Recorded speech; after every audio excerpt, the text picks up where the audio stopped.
Grant had been on the space station for 2 years, and in that time he had fixed just about everything a person could imagine. He had fixed navigation panels from ships that came in half melted. He had fixed water processors that smelled like something had died inside them. He had fixed old communication boards, broken loading arms, cracked pressure seals, and once a coffee machine that belonged to the station commander, which Grant secretly believed was the most important job he had ever done. His shop was small. It sat at the far end of the lower deck, past the fuel exchange and the cargo sorting bay, in a spot that most people walked past without looking twice. The sign above the door was crooked and had been crooked since the day he arrived. He had never fixed it. It felt right somehow, a crooked sign above a shop where broken things came to be made whole again. Grant was not a young man anymore. His hands had old scars on them from years of work, thin white lines across his knuckles and the base of his thumb. His hair was going gray at the sides. He wore the same brown work jacket every day, the one with the deep pockets and the burn mark on the left sleeve from an incident with a plasma cutter 3 years before the station, back when he was still working on shipyards. He did not mind the quiet of his shop. He did not mind the long hours. He liked the work. There was something honest about fixing things. Something that made sense. Something was broken and then it was not broken anymore.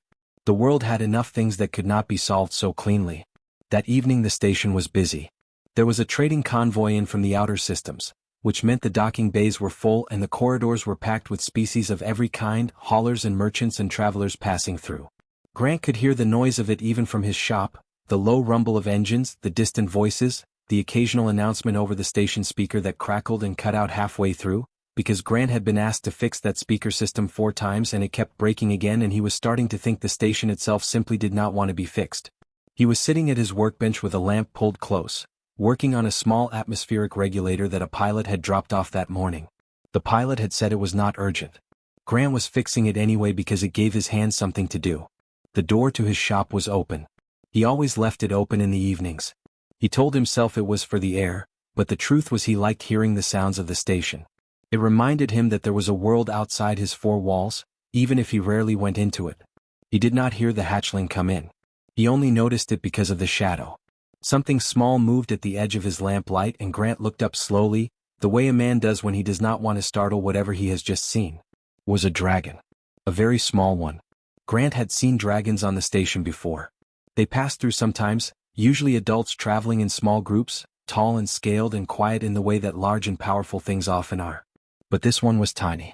It came up to just below his knee. Its scales were a dark greenish-gray, still soft-looking the way young scales are before they fully set. Its wings were folded tight against its back. Its eyes were large and gold and they were fixed on Grant with an expression that he could not quite read but that he felt somewhere in his chest. It was shaking. Not from cold. Grant could tell that much. The station was warm enough. The shaking came from somewhere deeper than temperature. In its front closet held a toy.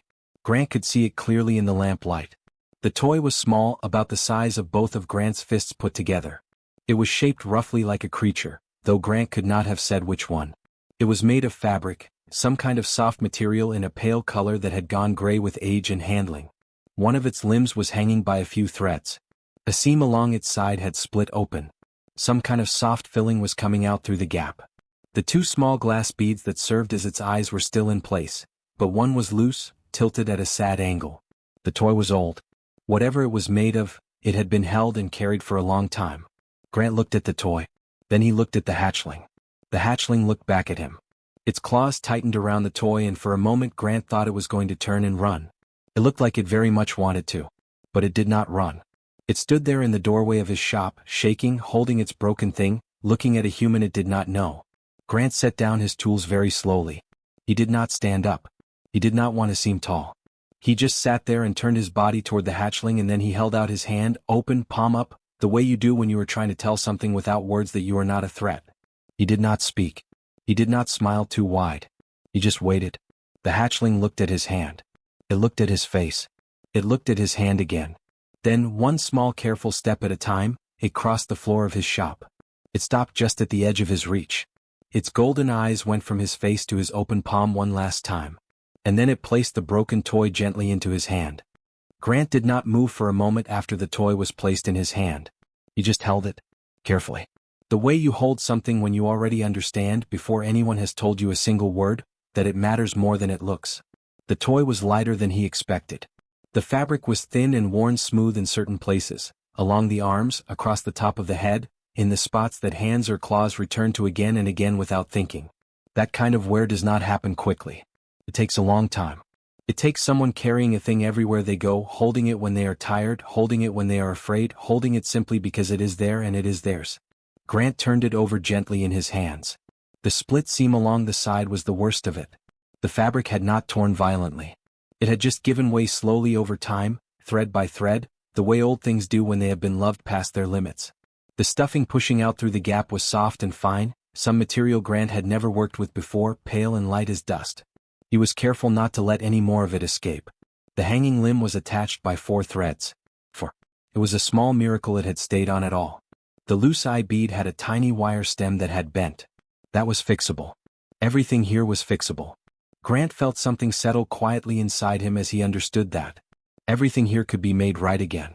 He looked up at the hatchling. The hatchling had not moved from the edge of the workbench. It was watching him with those wide golden eyes, tracking every small movement of Grant's hands with an attention that was almost painful to see. Its whole small body was still tense, wings pressed flat, claws curled against the counter surface. It had trusted him with the toy, but it had not yet decided whether that trust was safe. Grant gave it a small nod. Nothing dramatic. Just a nod that said, "I have got this," the same nod he gave to pilots and merchants when they handed him something damaged and stood there not knowing if it could be saved. Then he turned back to the toy and got to work. He started with the eye. He found the finest pair of needle pliers on his bench and worked the tiny wire stem back into its correct position with slow, small movements. When he pressed the bead gently back against the fabric, it sat straight again, looking forward the way it was supposed to. Grant checked it twice. It held. Then he looked at his thread supply. Most of what he had was practical stuff: heavy cord for binding cables, thick fiber for patching insulation, the kind of thread that did a job without caring how it looked. That was not what this needed. He went to the back of his shop and opened the lower cabinet that he rarely touched, the one that held the odds and ends he had collected over the years without quite knowing why. There was a small spool in there, very fine thread in a pale color, almost cream. He had kept it for no particular reason. He was glad of it now. He threaded his smallest needle by the light of the lamp. He closed the seam first, working in short, careful stitches, keeping the tension even, not pulling too tight. The fabric was old and he did not want to stress it. He kept each stitch small and close, the way his mother had shown him when he was very young, before the ships and the stations, back when fixing things meant sitting at a kitchen table with someone patient beside you. The hatchling watched every stitch. At some point, without Grant noticing exactly when, it had lowered itself down onto the counter and tucked its front legs under its chest. Its chin was resting on the counter surface. Its eyes were still open, but they were heavier now, blinking slowly in the warm lamp light. Grant did not say anything. He did not want to disturb whatever fragile comfort the hatchling had found. He moved on to the limb. Reattaching it properly meant reinforcing the joint, not just the threads but the anchor point inside the fabric. He worked a small loop of the fine thread through the interior and built the attachment back up layer by layer. It took a long time. His eyes were tired and he had to hold the toy close to the lamp, but his hands were steady. His hands were always steady when the work mattered. The station sounds outside had faded. The convoy traffic had quieted. The corridors had emptied. Somewhere far down the deck a door closed, and then there was nothing but the low hum of the station systems and the small sounds of Grant working. He checked the rest of the toy after the limb was done.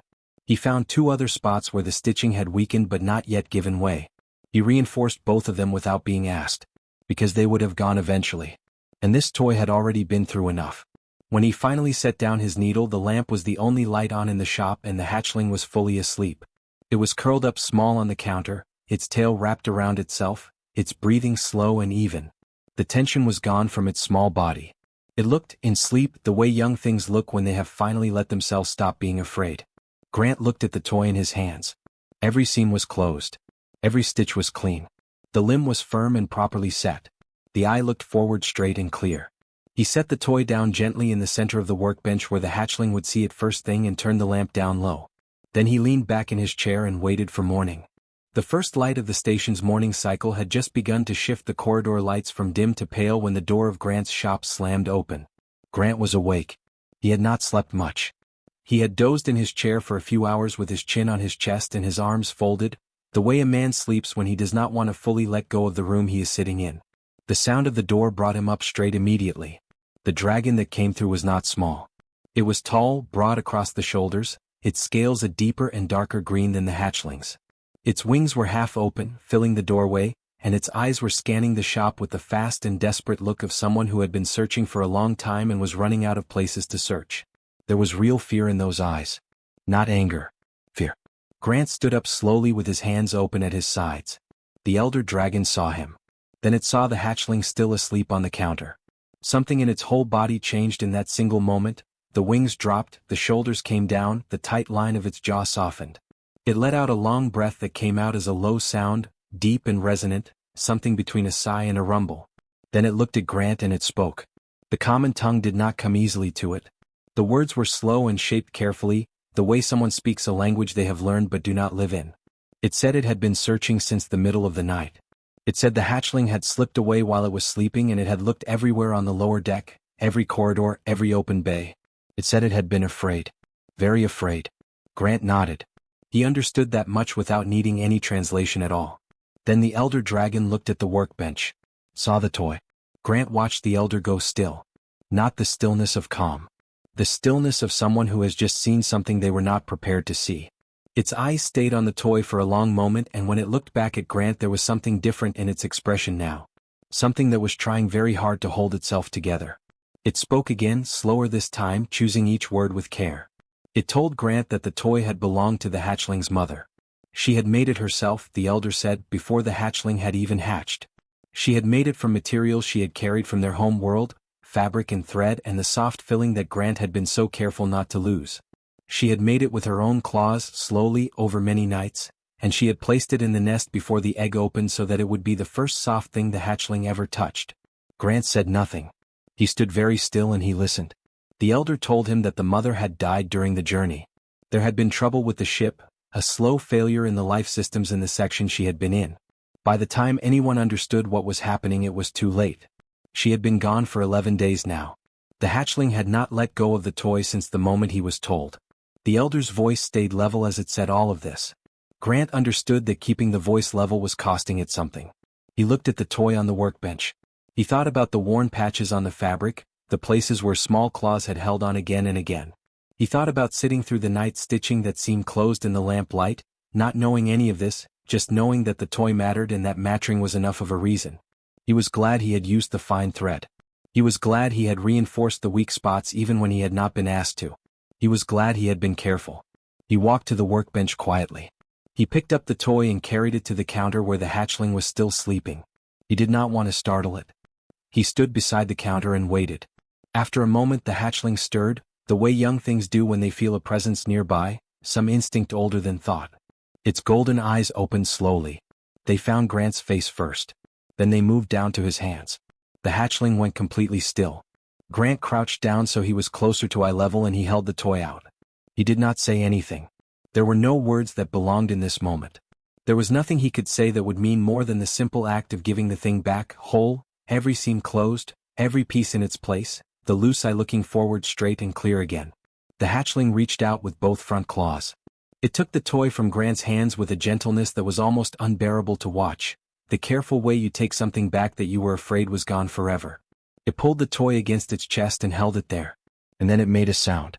It was long and low and trembling, starting somewhere deep in its small chest and moving up through its throat and out into the quiet shop.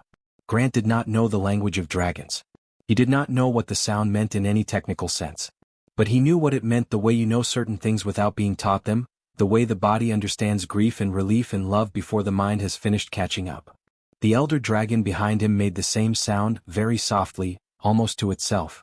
Grant stayed crouched where he was and did not move and did not speak.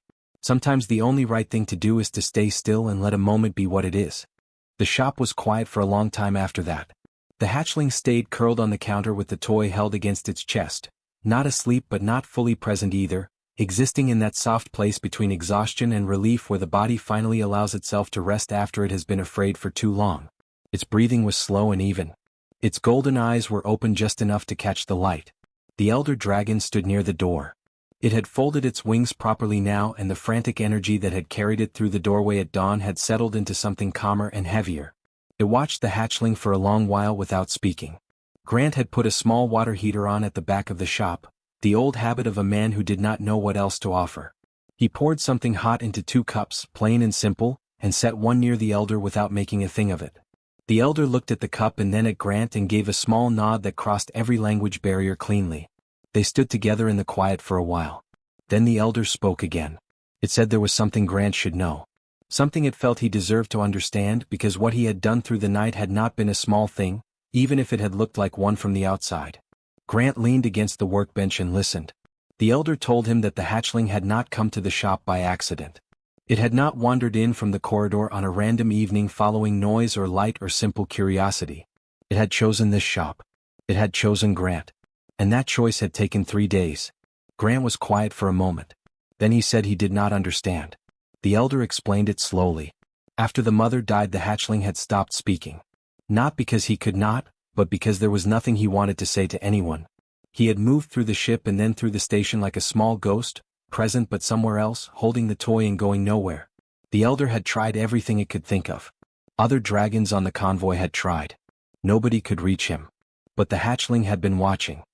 He had moved through the lower deck corridors every day, quiet and unnoticed the way small creatures can be in busy places, and he had been looking at the beings around him with a very particular kind of attention. Not the attention of curiosity. The attention of someone searching for something specific without having the words to name what it is. He had looked at many people over those 3 days. He had watched a merchant argue loudly over the price of a crate and walk away leaving the seller looking tired and small. He had watched a dock worker kick a piece of equipment across the floor in frustration. He had watched people push past each other in corridors without looking up, without seeing, without any awareness that there were other lives moving alongside their own. He had almost stopped looking. And then he had seen Grant. The elder paused here, and when it continued its voice was careful and low. It said that 4 days ago, before the hatchling had ever come near the shop, Grant had been walking through the main corridor of the lower deck carrying a bag of parts from the supply exchange. The corridor had been busy, full of the noise and movement of the convoy arrival. A human child, maybe 4 or 5 years old, had been walking with a parent who was distracted and moving fast. The child had been carrying a small toy, something simple and bright. In the crowd, the toy had slipped from the child's hands and hit the floor, and the parent had not noticed and kept walking, and the child had looked back at the toy on the floor with that particular expression children get when they understand something is lost but do not yet have the words or the courage to say so. Grant had stopped. He had set down his bag of parts in the middle of a busy corridor without a second thought. He had bent down and picked up the toy and turned and gone after the child and the parent and tapped the parent gently on the shoulder and held the toy out to the child with a smile. Not a large smile. Not a performance. Just the natural expression of a person doing a thing that seemed obvious to him. The whole moment had taken perhaps 30 seconds. Then Grant had gone back for his bag and continued on his way and forgotten about it entirely before he had reached the end of the corridor. The hatchling had seen all of it from a gap between 2 cargo crates where he had been sitting alone. The elder looked at Grant steadily as it finished speaking.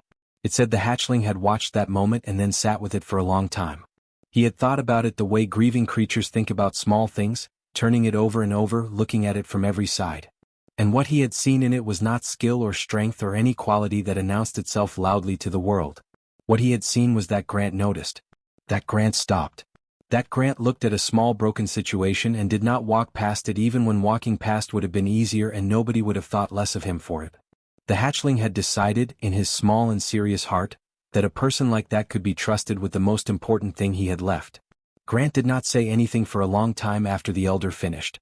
He looked at the hatchling on the counter, still holding the toy, still breathing slowly in that place between sleep and waking. He thought about a 30-second moment in a busy corridor that he could not even properly remember. He thought about how much weight the smallest things can carry without ever knowing it. Grant heard the convoy ships were leaving before he saw any sign of it. The station speaker system announced it in its usual broken way, cutting out twice in the middle of the docking bay numbers, and Grant made a mental note for the 4th time to properly fix that speaker system and knew for the 4th time that he probably would not get around to it today. He was at his workbench early. He had slept properly the night before, a real sleep in his cot at the back of the shop, the kind of sleep that comes when something that was sitting unfinished in the back of your mind has finally been completed. He felt clear and quiet in a way he had not felt in some time. He was working on a small power relay, nothing urgent, just a steady morning job to keep his hands busy. The shop door was open. The corridor outside was already filling with the particular kind of noise that comes when a large convoy prepares to leave, the rolling of cargo, the calls between crew members, the low vibration of engines beginning their warm-up cycles deep in the docking bays. Grant worked and listened to it all and did not think about very much. An hour passed, maybe a little more, and then he heard the small sound at the door. He knew it before he looked up. There was something about the particular weight of that silence, the way the air in the shop changed slightly, that he recognized without being able to explain. He set down his tools and looked toward the door. The hatchling stood at the entrance. It was alone this time. No elder behind it, no urgency, no shaking. It stood in the doorway in the early corridor light and it looked at Grant with its wide golden eyes, and for a moment neither of them moved. The toy was there, held in its claws. Grant could see the repaired seam from across the shop, the pale thread he had used catching the light in a thin clean line. The limb he had reattached sat properly now, no longer hanging. The eye bead looked forward straight and clear. The hatchling looked down at the toy for a moment. Then it looked back at Grant. Then it walked into the shop. Its steps were slow and deliberate. It was not shaking this time. There was something different about the way it moved now, something that had not been there 2 nights ago when it had first crept through the door trembling and desperate. It was still small. It was still young. But it moved like something that had put something down and found itself lighter for it. It crossed the floor and stopped at the edge of the workbench. Grant stayed still in his chair and watched. The hatchling reached up and placed something on the surface of the workbench.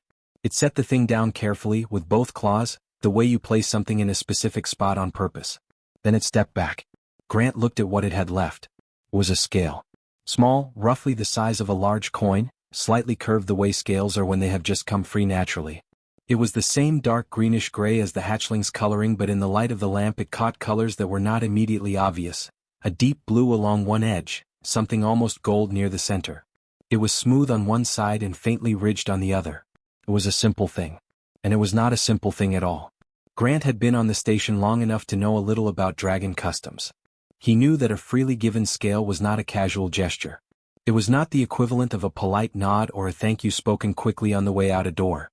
Among the dragon kind it meant something that the common tongue did not have a clean word for.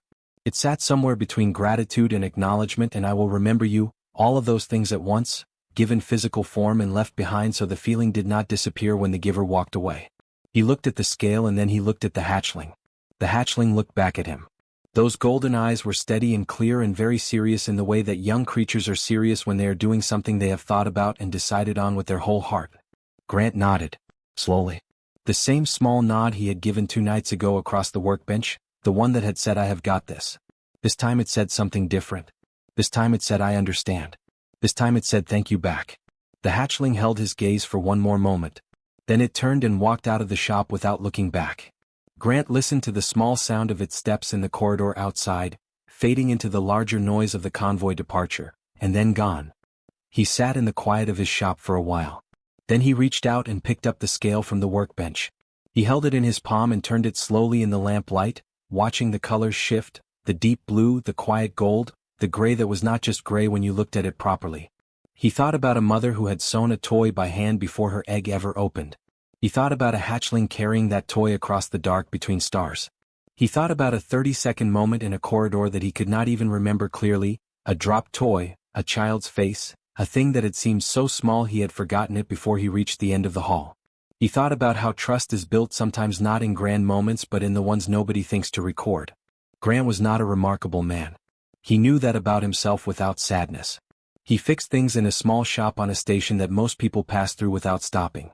He had no great story to tell at the end of the day. He had his workbench and his tools and his lamp and his quiet. But a tiny dragon had stood in a busy station full of every kind of being in the universe, and had looked at all of them, and had chosen him. Grant set the scale down beside his lamp where the light would reach it. He picked up his tools. He went back to work.